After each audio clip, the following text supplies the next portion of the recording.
I want you to imagine for a few moments that it is Saturday night and you are starting to think about church the next morning. You get to bed pretty early and the rest of your family does as well, so everybody can get a good night's sleep.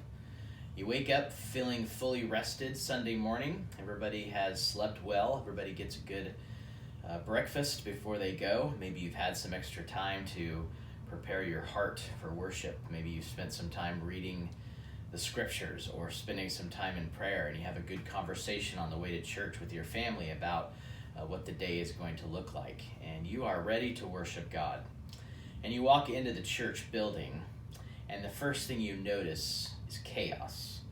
Maybe there's a friend that has brought their fresh litter of puppies, and they're trying to sell them to people in the congregation, in the auditorium. And you look over another side of the room, and somebody's selling their Girl Scout cookies or their t-shirts for a fundraiser at school their kids are involved in. And it's just chaos everywhere you look. Nobody is conversing and talking about the things of the Lord. Nobody is singing as you might expect. Certainly no one is preaching or teaching or any of the things that you might expect on a Sunday morning. Nothing is happening. It's just chaos everywhere you look.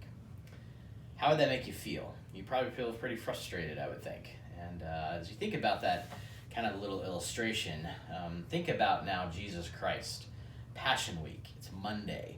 He is headed to the temple, and he goes into the temple and he finds something pretty similar. He finds extortion. He finds people selling pigeons and lambs at high prices. He finds people exchanging money and raising the rates in order to line their pocketbooks, and it angers him, and he drives them out.